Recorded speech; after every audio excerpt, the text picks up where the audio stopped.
Então, meus irmãos, vou iniciar o compartilhamento de tela. Nós temos um link que dura somente 1 hora. Por isso, então, eu vou iniciar logo o conteúdo, já com a palavra. E eu vou, do mesmo modo, compartilhar a tela, e por isso eu não vou estar vendo o rosto de vocês enquanto eu estou falando, tá bem? Então, eu vou pedir que alguém sinalize com o microfone ligado se dá pra ver e se também dá pra ver a mim. Tudo jóia, né? Então, vamos lá. Esse é o segundo momento que nós vamos falar sobre esse conteúdo. E, para isso, vamos iniciar com a leitura do texto bíblico, encontrada no Evangelho de Jesus Cristo, segundo Mateus, capítulo 5, versículos 13 a 22, que diz o seguinte: Vós sois o sal da terra. Ora, se o sal vier a ser insípido, como lhe restaurar o sabor? Para nada mais presta, senão para, lançado fora, ser pisado pelos homens. Vós sois a luz do mundo. Não se pode esconder a cidade edificada sobre um monte. Nem se acende uma candeia para colocá-la debaixo do alqueire, mas no velador, e alumia a todos os que se encontram na casa. Assim brilhe também a vossa luz diante dos homens, para que vejam as vossas boas obras e glorifiquem a vosso Pai que está nos céus. Não penseis que vim revogar, disse Jesus, a lei ou os profetas. Não vim para revogar, vim para cumprir. Porque em verdade vos digo, até que o céu e a terra passem, nenhum i ou tio jamais passará da lei, até que tudo se cumpra. Aquele, pois, que violar um destes mandamentos, posto que dos menores, e assim ensinar aos homens, será considerado mínimo no reino dos céus. Aquele, porém, que os observar e ensinar, esse será considerado grande no reino dos céus. Porque vos digo que, se a vossa justiça não exceder em muito a dos escribas e fariseus, jamais entrareis no reino dos céus. Ouvistes que foi dito aos antigos: não matarás, e quem matar está sujeito a julgamento. Eu, porém, vos digo que todo aquele que sem motivo se irá contra seu irmão estará sujeito a julgamento. E quem proferir um insulto a seu irmão estará sujeito a julgamento do tribunal. E quem lhe chamar tolo estará sujeito ao inferno de fogo. Então, meus irmãos, o que nós podemos perceber aqui é que Jesus, ele não só veio para cumprir tudo o que está escrito, ele também veio para esclarecer quão rigorosa é a lei de Deus e quão santo Deus é. Durante uma apresentação, um conteúdo de um pastor conhecido,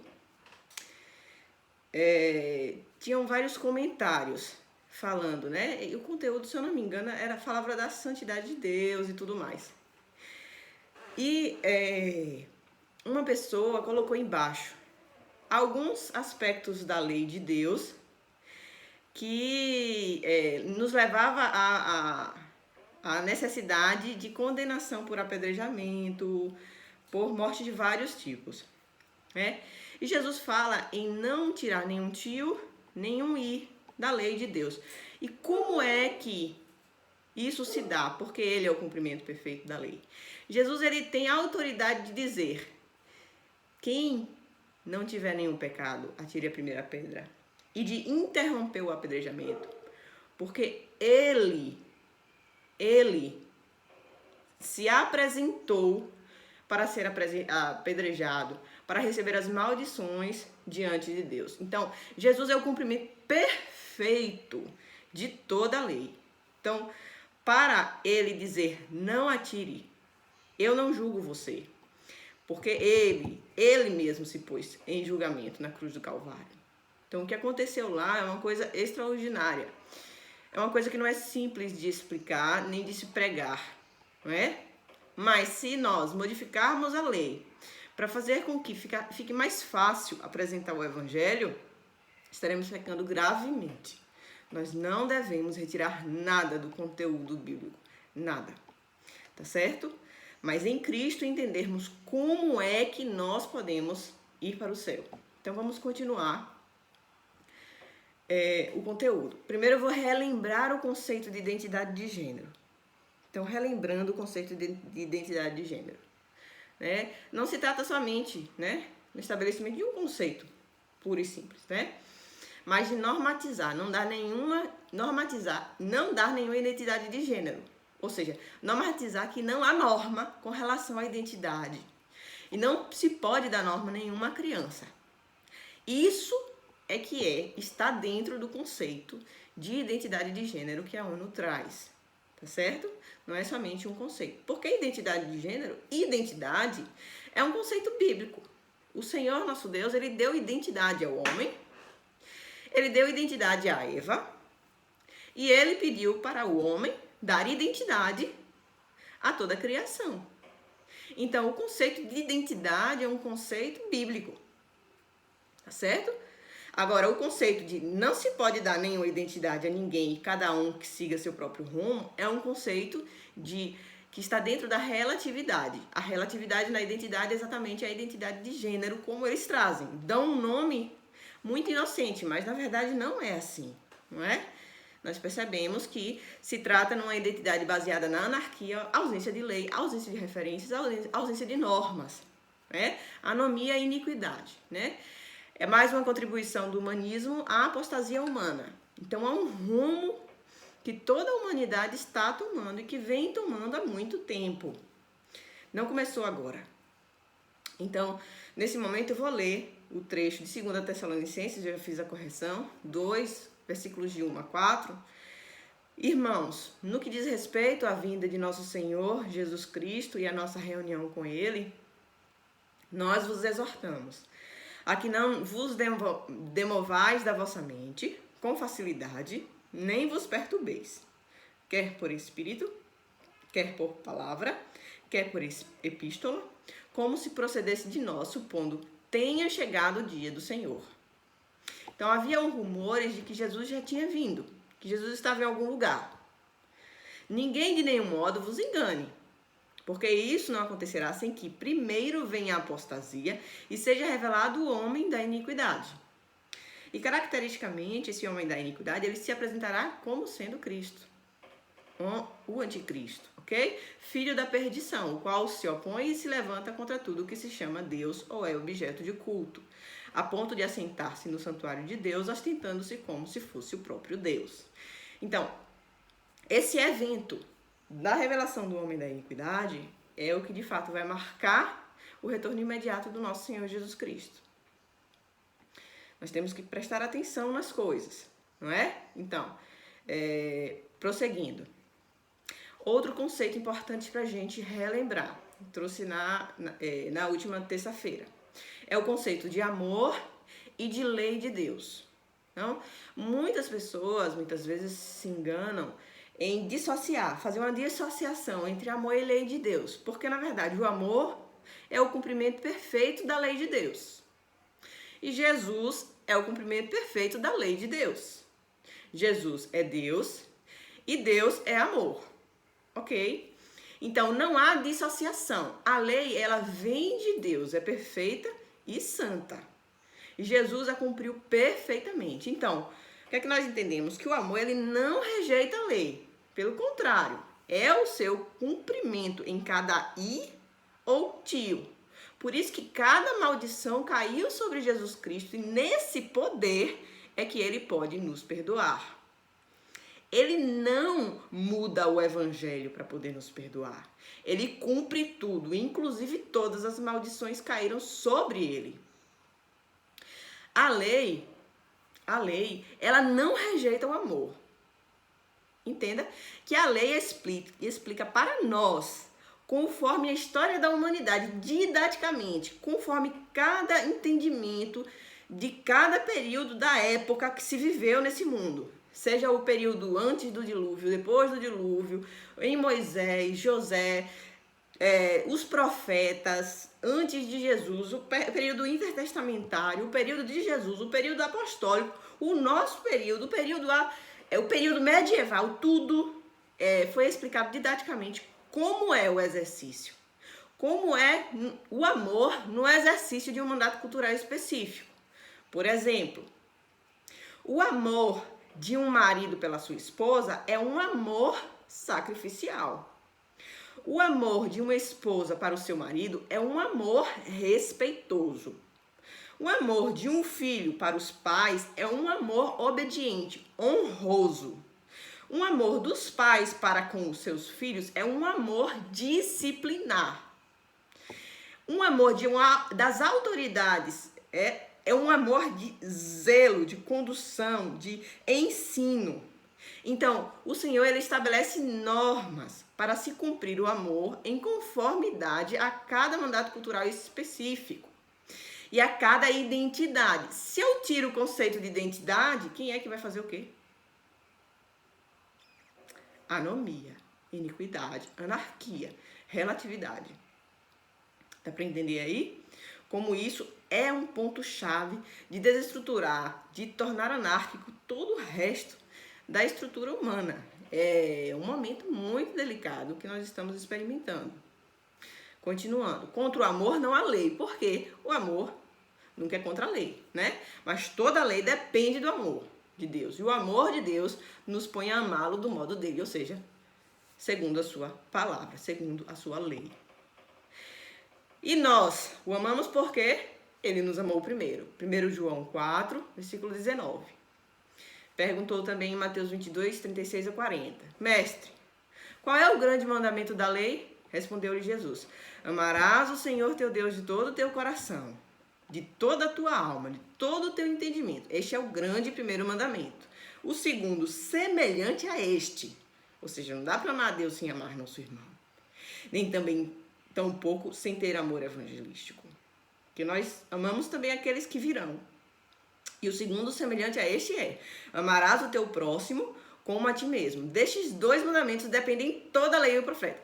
Entende que a lei e os profetas dependem do amor. A lei é um modo didático de Deus ensinar a nós como devemos amar diante das circunstâncias. Estão muito ligados, não dá para abolir dizer, bem, Deus é amor, vou falar sobre isso e acabou. Não, isso é muito, muito complexo. Não é uma coisa, estou explicando aqui, mas isso aqui é coisa muito simples. Eu estou falando de um modo bem pequeno, enxuto, só para a gente entender e entender que não dá para a gente modificar nada que tem na palavra de Deus. Nada, nenhum detalhe. Então, agora eu vou falar um pouquinho sobre as implicações da ausência de norma bíblica, né? Da ausência da possibilidade de ensinarmos a norma bíblica, de falarmos abertamente da norma bíblica, a identidade humana. Então, isso aí é nada mais, nada menos que o contínuo de um avanço do ministério da iniquidade. Ou seja, da ausência de lei, da anarquia. Que diz a palavra de Deus, o que é que vai acontecer, né? Está lá em Apocalipse 22, versículo 11. Continue o injusto fazendo injustiça. Continue o imundo ainda sendo imundo. O justo continue na prática da justiça e o santo continue a santificar-se. Então, o que é que a gente vai perceber? Vai haver uma dissociação cada vez mais progressiva entre aquele que tem fé e aquele que não tem fé. Porém, Jesus Cristo é tão poderoso que mesmo estando tão separados no conceito, nós convivemos juntos, iluminando e salgando. Nós continuamos a fazer isso, mesmo estando tão distantes. E isso faz com que a luz seja mais evidente. Então, vai ser mais evidente quando se vê uma família que funciona do modo tradicional. Quando se vê o amor que há numa família que funciona do modo tradicional.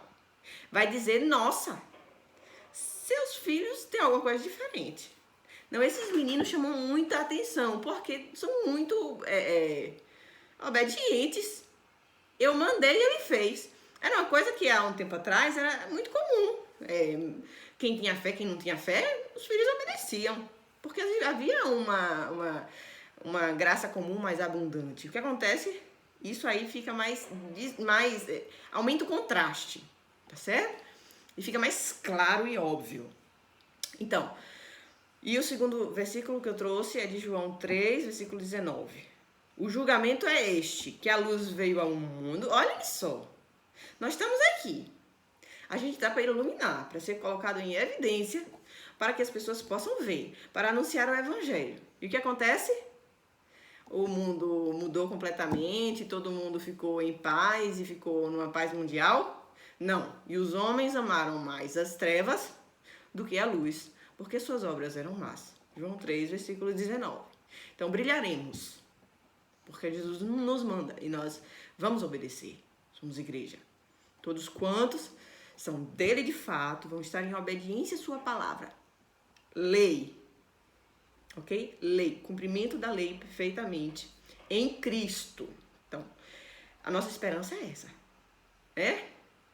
Jesus Cristo em nós, a esperança da glória. Nossa esperança é essa, que em Cristo nós iluminamos do seu modo o mundo. Mas o mundo está dado ao mundo não reconhecer. Ok? Não reconhecer. Então, continuando. Eu trouxe algumas implicações baseadas basicamente em uma informação simples que tem na psiquiatria infantil, especialmente na área de ebiatria, não é? Quando a gente faz uma análise psicológica, né, uma história psicossocial da criança, a gente tem um item que chama muita atenção com relação à identidade de gênero, porque a identidade de gênero causa muito efeito negativo nisso, que é a alteração na dinâmica familiar. A alteração na dinâmica familiar é considerada um problema. Você tem uma lista de problemas: excesso de telas, obesidade, risco disso, risco daquilo e alteração na dinâmica familiar. Se nós temos uma estrutura familiar em que as pessoas não sabem quem são, o que é que vai ter? Vai ter uma família que nunca vai ter uma coerência ou uma estabilidade nessa dinâmica, no funcionamento da família. Porque ninguém sabe quem é o quê. As pessoas estão preferindo ter animais como filhos. E aí, de repente, dá o cachorro para a avó criar, que já chama assim, filho. E a mãe, geralmente é chamada de avó, já está virando costume, já está muito comum de se ouvir. E aí, de repente, enjoa do cachorro, dá pra avó criar, aí a avó cria e depois quer ter um filho, tem um filho, depois dá pra avó criar e pega o cachorro de volta porque era mais fácil o cachorro. Entende que isso pode gerar um constrangimento e dor e sofrimento na mente de uma criança, tamanho que vocês nem podem imaginar. É uma catástrofe à mente das crianças. Eu acredito que problemas psiquiátricos podem vir a surgir com nomes diversos a partir da instalação desse conceito, dessa normativa como conceito, ou dessa ausência de conceito como normativa. É um negócio confuso até, a anarquia, e explicar isso, porque é uma lei que, na verdade, é ausência de lei, que é a anarquia, ok? Então, vamos lá. O impacto, né, nessa normalização da lei da dúvida como identidade de gênero na família. E a sua estabilidade, como ficam? Ficam, como eu descrevi, uma família instável. Não se sabe quem é quem e quem ocupa qual função. Numa empresa, por exemplo, todo mundo tem uma função estabelecida para que se funcione e gere renda. Todo mundo sabe disso, que se há ordem, vai ter renda, vai funcionar bem. E outra implicação é a violência contra os que têm padrão não normativo na identidade de gênero, né? Com relação à causa, na verdade, dessa normativa, que eles trazem isso, né? Por causa da violência que há contra os que têm padrão sexual não normativo, homossexuais, gays, lésbicas, né? LGBTQIA+. Mas, como é que nós devemos nos comportar? Como é que nós devemos nos comportar? Como tem em Gálatas 5, 24. E os que são de Cristo Jesus crucificaram a carne com as suas paixões e concupiscências. Então, nós não devemos estar movidos pelas obras da carne. As obras da carne não devem ser nossa prática, ok? Né? Seja ela qualquer uma delas, ira, contenda, etc e tal, de todos os âmbitos. Não deve estar em nosso coração, mente, boca ou qualquer recurso de violência contra ninguém. Como a gente leu aqui no texto inicial, né? Jesus, ele traz a lei de um modo tão instigante e detalhado, em seu cumprimento pleno e explicando, que se nós irarmos sem motivo contra o irmão, falarmos alguma coisa pejorativa contra o irmão, nós já somos o quê? Dignos de sofrer a punição do homicídio. Olha só, você entende que a carne do cristão, ela está crucificada com suas paixões e concupiscência. Nós não devemos ser reconhecidos na sociedade como aqueles que são violentos contra essa comunidade, né? Que se identifica com esses conceitos. De modo algum. Pelo contrário. Continuando. Conclusão dessas implicações, né? Conclusão. Essa solução da ONU, ela é insustentável. O conceito dela é insustentável, as consequências previsíveis, que eu estou trazendo hipóteses que talvez aconteça, conforme o que há na prática, o que se observa, né? É insustentável. A gente vai se pronunciar, mas por mais piedoso que seja o pronunciamento, eles não vão ouvir, de uma forma geral, a sociedade humana e toda a estrutura humana, né? Se não ouviu a Cristo, e ele foi crucificado, nos ouvirá a nós? Não nos ouvirá, né? Já é profetizado, mas quem ouvirá? Para isso estamos aqui. As ovelhas de Jesus ouvirão sua voz. Aquele que é dado ter fé ouvirá essa voz, não é? E aí eu vou trazer aqui até uma reflexão que durante os cursos de doutrina e outros momentos que o reverendo Josinaldo trouxe esse conceito, eu achei muito interessante, eu quis trazer aqui. Prega o evangelho, né? E tem muitas pessoas que têm um certo amor global. Um amor global na pregação do evangelho. Um amor pelas todas as almas perdidas do mundo todo. E o reverendo Josinaldo, ele disse, esse amor desse modo que Paulo trouxe, que seria capaz de ser chamado anátema, por amor dos seus compatriotas, né? Porque não sabemos quem sairá da morte para a vida.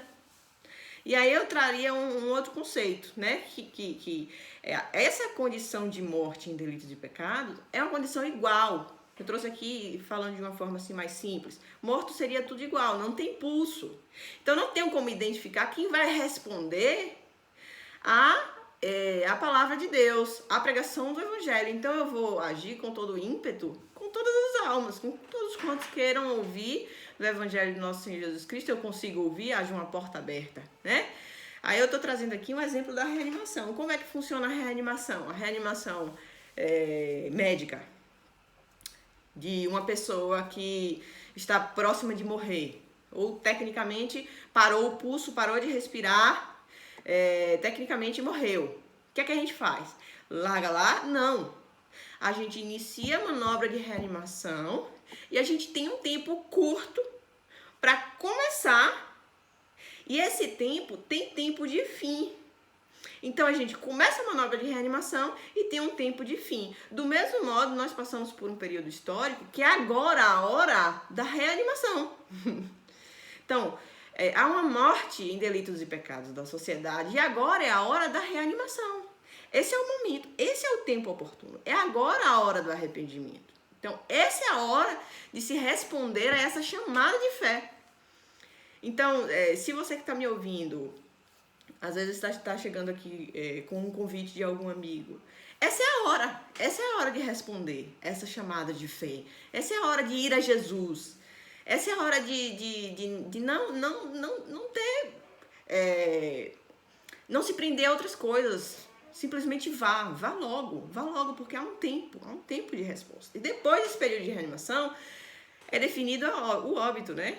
Na reanimação médica, é definido. Então, há um tempo oportuno, que é esse tempo, o tempo do arrependimento, agora, antes de Jesus voltar. Porque depois disso, não haverá mais condição nem possibilidade. Então, voltando aqui, como anunciar o Evangelho? Então, há os que anunciam o Evangelho, todos os que são cristãos. Como anunciar o Evangelho, essa boa notícia nesse cenário, né? Do mesmo modo de sempre. Sempre, do mesmo modo de sempre. Existem verdades pertencentes ao Evangelho, do mesmo modo que existem manobras de reanimação estabelecida, trazendo exemplo médico, tá certo? E dentre elas, o conceito de quem é Deus, que Deus é santo, né? E clamavam uns para os outros, diz Isaías 6, versículo 3. Santo, santo, santo é o Senhor dos exércitos. Toda a terra está cheia da sua glória. E tudo que há debaixo da terra foi feito para a glória de Deus, com uma identidade determinada. Veja que o Evangelho depende de identidade. Homem, mulher, identidade ligadas ao que Deus programou conforme sua criação. Então há uma lei, uma ordem que rege tudo isso, né? Também disse Deus, Gênesis 1, 26 a 27. Façamos o homem à nossa imagem, conforme a nossa semelhança. Tem ele domínio sobre os peixes do mar, sobre as aves do céu, sobre os animais domésticos, sobre toda a terra, sobre todos os répteis que rastejam pela terra. Entenda que aqui, muitas das vezes, nós vemos muitos conceitos que são panteístas, ou seja, colocam a natureza, a criação no centro das coisas e o homem ao redor. Panteísta, panteocêntrico, né? Criação é o centro. De modo que o homem serve a criação e a criação é servida pelo homem. Na verdade, há um mandato de dominarmos, organizarmos, fazermos uso de uma forma inteligente, de uma forma ordenada, de uma forma que preserve, de uma forma que mantenha. Pois aí continuou. Criou Deus, pois o homem à sua imagem, a imagem de Deus o criou. Então, se eu digo que não há identidade para o homem, eu digo que ele não é a imagem de Deus. Entende? Homem e mulher os criou. Gênesis 1, 26 a 27. Então, há uma tentativa de dissociar completamente a humanidade do seu Criador. Apostasia. Isaías 25, versículo 9 diz o seguinte: naquele dia se dirá, eis que este é o nosso Deus em que esperávamos. Então, nós somos feitos para a sua glória. E o que é que nós temos quando o glorificamos? Ele nos salvará. Este é o Senhor, a quem aguardávamos. Na sua salvação exultaremos e nos alegramos. É a primeira pergunta do Catecismo Maior de Westminster. Ok? Qual é o fim principal do homem? Glorificar a Deus e alegrar-se nele para sempre. Se eu sou dissociada de Deus, o que acontece com a minha alegria? Será uma geração muito triste. Nele o nosso coração se alegra, diz Salmos 33, 21, pois confiamos no seu santo nome. Continuando. Aí temos o quê? A identidade masculina e feminina estão ligados ao processo pelo qual Deus fez a cada um e suas funções pré-estabelecidas. Eu já tinha até trazido isso na última terça-feira, né? Homem feito do pó, mulher auxiliadora e idônea. Então, tendo essa identidade fragmentada, o que é que vai acontecer? Dissociação. E as gerações vindouras, os filhos e os filhos dos filhos dessa geração, vão estar cada vez mais dissociados e sofrendo os transtornos que estar dissociado de glorificar a Deus vai gerar.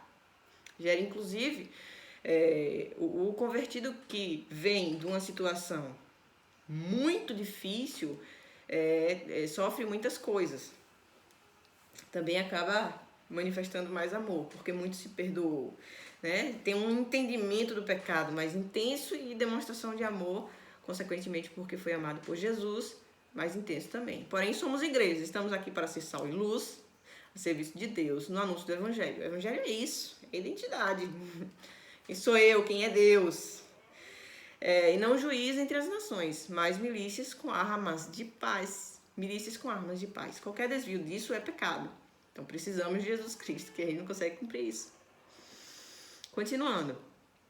Citando Lucas 13, versículos de 1 a 19. Como anunciar o Evangelho? Respondendo essa pergunta ainda. Boa notícia, né? Nesse cenário. Naquela mesma ocasião, temos também uma questão muito importante, meus irmãos. Naquela mesma ocasião, chegando alguns, falavam a Jesus a respeito dos galileus, cujo sangue Pilatos misturara com os sacrifícios que os mesmos realizavam. Então, eles possuíam o quê? Idolatria, sacrifício, ok? Eles sacrificavam para outros. Ele, porém, lhes disse, Jesus, pensai que esses galileus, ou seja, eles estavam falando da situação de depravação de um grupo que morreu. Morreu de uma forma muito trágica. E Jesus fala, pensais que esses galileus eram mais pecadores do que todos os outros galileus por terem padecido essas coisas? Não era. Vos afirmo. Se, porém, não vos arrependerdes, ou seja, nós não temos justiça suficiente para ir para o céu, todos igualmente perecereis, disse Jesus. Ou cuidais que aqueles 18 sobre os quais desabou a torre de Siloé e os matou eram mais culpados que todos os outros habitantes de Jerusalém? Não eram, eu vos afirmo. Então, quem está numa condição de grande pecado, não é mais pecador que ninguém, não é mais culpado que ninguém. Mas, se não vos arrependerdes, disse Jesus, e todos igualmente perecereis. Então Jesus proferiu a seguinte parábola. Certo homem tinha uma figueira plantada na sua vinha, e vindo procurar fruto nela, não achou. Pelo que disse o viticultor, há 3 anos venho procurando fruto nessa figueira e não acho. Podes cortá-la, para que está ela ainda ocupando inutilmente a terra. Ele, porém, respondeu, o Senhor deixa ainda esse ano, até que eu escave ao redor dela, lhe ponha estrume. Se vier a dar fruto, bem está, senão mandarás cortá-la. Então, esse anúncio do evangelho é esse adubar de quem está, quem é religioso, e esse proclamar salvífico de ressuscitação dos mortos em delitos de pecado para a vida eterna. Isso é extremamente necessário. Proclamar o evangelho uns para com os outros, mesmo os que se identificam cristãos, precisam receber e ouvir do evangelho do nosso Senhor, porque pode estar numa situação de videira sem fruto. E videira sem fruto, olha o que acontece. O que pode acontecer? Pode ser arrancada para ocupar, para dar espaço para outros. Ok? Então, o cenário é o mesmo. Não é salvífico. Religião não é salvífica. Do mesmo modo que estado de morto em delito e pecado não é salvífico, por mais que tenha bons conceitos e boa tradição. Continuando. Vou contar agora um caso de Joãozinho, para falar sobre essa questão, dar um exemplo, uma alegoria. Não sei se vocês conhecem uma criança chamada Joãozinho, eu não vou dizer quem é não. Então Joãozinho falou assim, mãe, mas se eu cumprir a lei, serei justo também, não? Então eu vou para o céu. Aí a mãe dele respondeu, ninguém pode cumprir a lei, meu amor. Aí Joãozinho, mas se eu cumprir? A mãe responde, você quer tentar? Joãozinho, sim, vou tentar. 1 minuto depois, Joãozinho estava insultando e empurrando o irmão. Então a mãe disse, está vendo, meu bem, ninguém consegue cumprir a lei. Aí Joãozinho responde, mãe, não vale, havia me esquecido. Então não adianta a gente dar respostas e justificativas diante de Deus. A lei está aí. Nós não temos condição de cumpri-la. Jesus está aí. Se dermos uma lei rasa, o que acontece? Se dermos uma lei modificada, o que acontece? Vai dar a impressão confortável ao pecador de que consegue cumprir a lei. O evangelho não é um evangelho de dar uma aliviada no fardo ao nosso modo, um modo humano, um modo humanista, mas de falar qual é o verdadeiro fardo, de apresentar quem pode aliviar esse fardo, que é Cristo Jesus, o justo, que recebeu toda a maldição em uma cruz. Como haverá convencimento do pecado, da justiça e do juízo se eu apresentar uma lei rasa, se eu apresentar uma lei que não confronta, uma lei que não vai falar no profundo da alma do seu pecado, levar a pessoa ao Salmo 51. Continuando, como anunciar o evangelho, que é a boa notícia. Se eu falar um evangelho, um outro evangelho, não será uma má notícia. Será, na verdade, uma mentira. Porque o evangelho de Jesus é assim, de uma lei santa, de uma lei difícil de se explicar, de uma lei que quando chega no coração da pessoa, confronta profundamente. Que muitas vezes a pessoa perde o chão. Então, qualquer desvio da lei é pecado. O amor é o cumprimento perfeito da lei. Deus sonda nossos corações. Então estamos perdidos, O pecado começa no coração. Somos indesculpáveis se não estivermos em Cristo. Todos nós. Todos nós. Então, quanto à igreja, qual militância nos é dada? Qual é a nossa milícia, né? Então, eu vou ler aqui para os irmãos, Efésios 6, versículos 9 a 20, que diz o seguinte: E vós, senhores, de igual modo, procedei para com eles, deixando as ameaças, sabendo que o Senhor, tanto deles como o vosso, está nos céus, e que para com ele não há acepção de pessoas. Também é lei não fazer acepção de pessoas. Quanto ao mais, serem fortalecidos no Senhor e na força do seu poder, revestivos de toda a armadura de Deus, para poder ficar firmes contra as ciladas do inimigo, do diabo. Porque a nossa luta não é contra o sangue e a carne, gente, nem tipo de gente, nem grupo de gente, e sim contra os principados e potestades, contra os dominadores deste mundo tenebroso, contra as forças espirituais do mal, nas regiões celestiais. Então, quais são as armas? São armas espirituais, né? Que dá para enfrentar. Portanto, tomai toda a armadura que vem de Deus, para que possais resistir no dia mau. E depois de teres vencido tudo, permanecerem inabaláveis. Olha ele perseverando em nós. Estai, pois, firmes, cingindo-vos com a verdade, palavra de Deus, vestindo-vos com a couraça da justiça de Cristo, que é inviolável. Calçai os pés com a preparação do evangelho, da guerra não, da paz, embraçando sempre o escudo da fé, com o qual podeis apagar todos os dardos inflamados do inimigo, do maligno. Tomai também o capacete da salvação que só Cristo nos dá. A espada do Espírito, que é a palavra de Deus, com toda a oração e súplica, orando em todo o tempo no Espírito. Para isso, vigiando com toda perseverança e súplica, por todos os santos e também por mim, por Paulo, por João, pelo reverendo, pelos irmãos, uns pelos outros, para que nos seja dada, no abrir da nossa boca, a palavra, para com intrepidez fazer conhecido o mistério do Evangelho, pelo qual sou embaixador, disse Paulo, em cadeias, ele estava preso, por causa da circuncisão, para que em Cristo eu seja usado, disse Paulo, para falar. Nós também dizemos, como me cumpre fazê-lo. Amém. Então, continuando, nós devemos pregar o quê? Sobre o juízo vindouro, sobre cada pecador fora de Cristo. Isso é o Evangelho, assim como a eternidade em vida, para o que é encontrado em Cristo. O que é estar em Cristo, o que é não estar em Cristo. Nós devemos ter experimentado para anunciar enquanto vivemos, porque senão a gente não consegue anunciar dando os exemplos da nossa própria vida. Então, assim disse Jesus, em Apocalipse 22, 13 a 16. Olha só, o Jesus do Novo Testamento. Eu sou o Alfa e o Ômega, o primeiro e o último, o princípio e o fim. Ele é identidade. Bem-aventurados aqueles que lavam as suas vestiduras no sangue do Cordeiro, para que lhes seja assistida o direito à árvore da vida, e entrem na cidade pelas portas. Olhe, fora ficam identidade, os cães, feiticeiros, os impuros, os assassinos, os idólatras, e todo aquele que ama e pratica a mentira. Olha só o ministério da iniquidade, da mentira, das coisas que são mentirosas. Eu, Jesus, disse o Senhor, enviei o meu anjo para vos testificar essas coisas. A quem? Às igrejas. Eu sou a raiz e a geração de Davi, a brilhante estrela da manhã. Amém. Então, e Jesus é o Senhor de quê? Do ensino, de conceitos. E é o Filho que é obediente, que cumpriu tudo. Então, aqui tem 10 versículos falando sobre várias circunstâncias em que demonstra que Deus, ele preza pelo ensino. São muitos versículos, na verdade encontrei quase 100, se não mais, que fala sobre o ensino mesmo. Então são todas citações do ensino, eu vou disponibilizar no grupo da igreja, tá certo? Filho meu, não te esqueças dos meus ensinos. Teu coração guarde os meus mandamentos. Provérbios 3:1. Ensina-me, Senhor, o teu caminho e andarei na tua verdade. Dispõe-me o coração para só temer o teu nome. Salmos 86:11.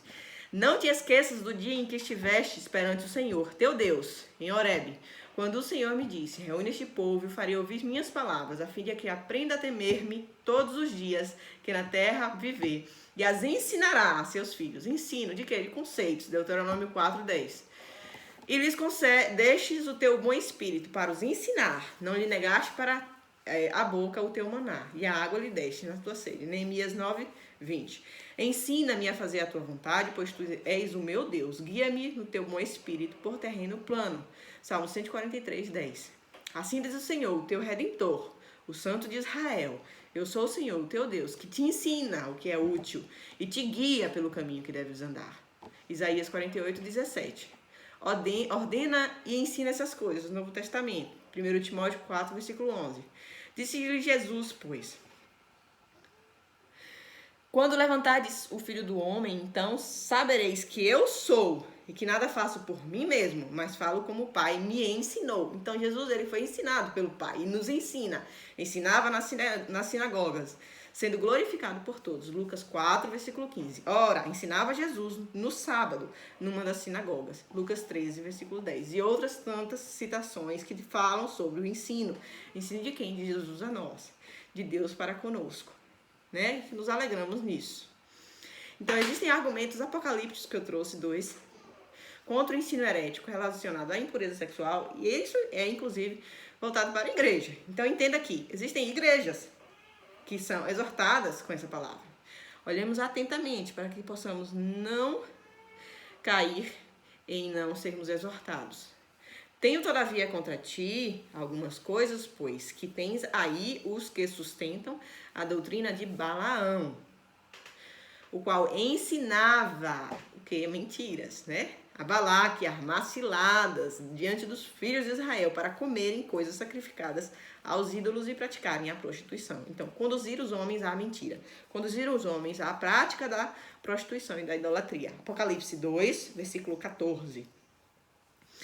Tenho, porém, contra ti o tolerares, que essa mulher, Jezabel, que a si mesma se declara profetisa, não somente ensina, mas ainda seduz os meus servos a praticarem prostituição e a comerem coisas sacrificadas aos ídolos. Então, prostituição e idolatria estão muito próximas. Dê-lhe tempo para que se arrependesse. Ela, todavia, não quer arrepender-se da sua prostituição.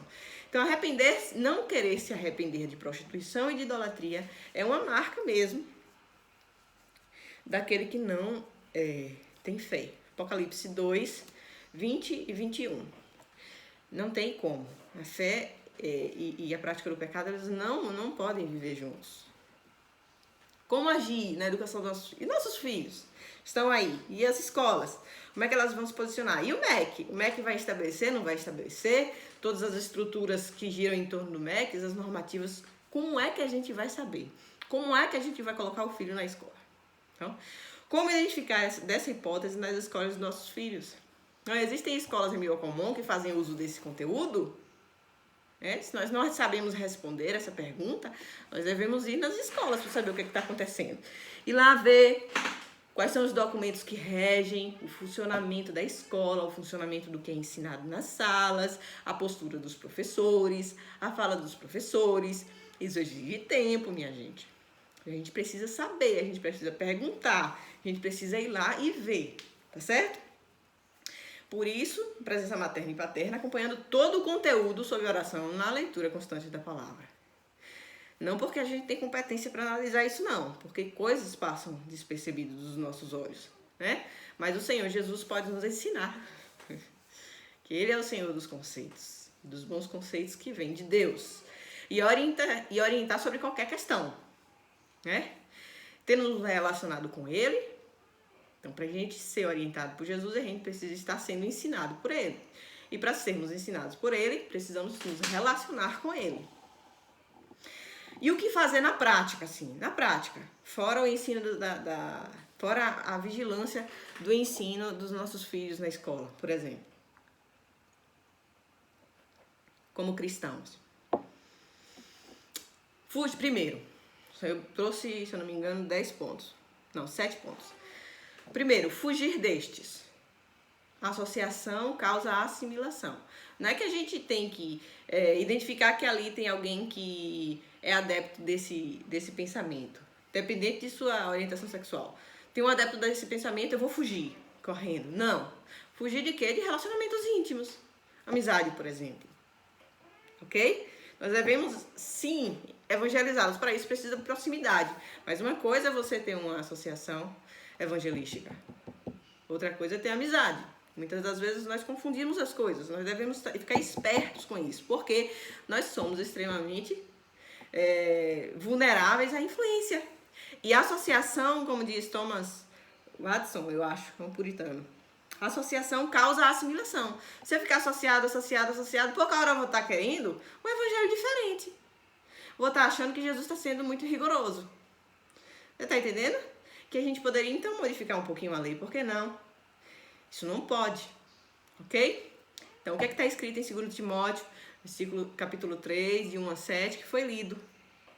Né? Que esses tempos difíceis, os homens tendo esse padrão de conduta, egoístas, avarentos, jactanciosos, arrogantes, blasfemadores, todo tipo de pecado, desobedientes aos pais, ingratos, irreverentes, desafeiçoados, implacáveis, caluniadores, sem domínio de si, cruéis, inimigos do bem, traidores, atrevidos, enfatuados, mais amigos dos prazeres que amigos de Deus, tendo forma de piedade. Sabem que tem muito isso? Negando-lhe, entretanto, o poder. Foge também destes. Não precisa fazer tudo, não. Eles têm esse discurso. Foge também desse, pois entre eles se encontram os que penetram sorrateiramente nas casas e conseguem cativar mulherinhas, ó, sobrecarregadas de pecado, conduzidas de várias paixões, que aprendem sempre e jamais podem chegar ao conhecimento da verdade. Então Jesus, ele quer essas mulherinhas para ele, somente para ele, e evitar esse relacionamento, ok? Com isso. E jamais está nessa condição de sobrecarregada de pecado. Ok? Como é que é isso? Graça, né? Rogar a Deus por misericórdia. Incluir essa causa em nossas orações. Então, fugir destes, orar, se manter em vigilância. Orar e vigiar. Para que não entreis em tentação. Disse Jesus, o espírito na verdade está pronto, mas a carne é fraca. Se a gente se associar, a gente vai ser influenciado. Então, vigia. Ok? Terceiro, iluminar o mundo do nosso cotidiano com a luz que vem de Cristo. Então, Jesus inteligente, simples, do modo dele. Ele não nos conduz à vanglória, nem considerar a nós mesmos mais do que convém, ok? Com toda a graça dispensada a nós hoje para a glória de Deus. Então, tudo isso é glória de Deus. Terceiro, iluminar. Quarto, eu tenho que avaliar. Eu tenho andado com ele em minha rotina. As minhas devocionais eu tenho me encontrado com ele de fato. Eu realizo as devocionais, senão o que aconteceu? Como resolver isso? Não arregaçar as mangas. Por que não me sinto necessitado disso? Se sinto necessitado, o que é que me impede de efetuar isso? Vamos consertar os problemas para tentarmos nos proteger. É uma questão de sobrevivência devocional, como disse o reverendo Josinaldo. Quinto, tentar ao máximo conservar a cultura sem negligenciar o real problema, que é real da violência, né? Nos lares, nas escolas, por causa disso. Ok? Então, o anúncio também é de um combate à violência, ok? Contra qualquer pessoa no mundo. Sexto, evitar termos de comportamento que causam tensão, ok? Juízo de valor por conteúdo depreciativo ou engraçado. Filipenses 4:8.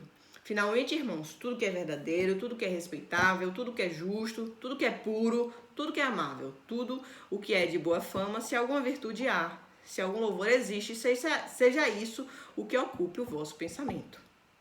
Ok? Então, e também cuidado com a língua. Tiago 3:5-10 fala sobre a língua, que a língua é indomável, não é? E ele termina como? Meus irmãos, não é conveniente que as coisas sejam assim. Não é conveniente. Então, o cristão, ele estando no amor a Deus acima de todas as coisas e ao próximo como a nós mesmos, por mais que seja extremamente muito imperfeito, ele deve fugir, né, do que não é inconveniente, porque o amor, ele não é inconveniente. O amor, ele não é inconveniente. Então, agora é o momento para perguntas. Sim, pastor?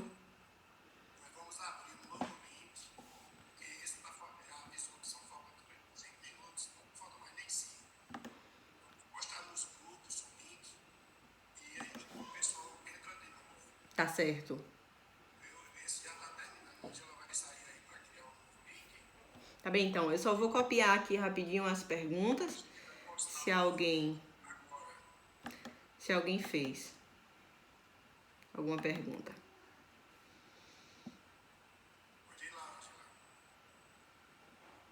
Acho que não teve pergunta, não. Acho que vão começar a perguntar a partir do momento que a gente abre o novo link. Dá para fechar e sair tranquilamente. Então, até na estante. A gente já entra no novo link, pastor? Já.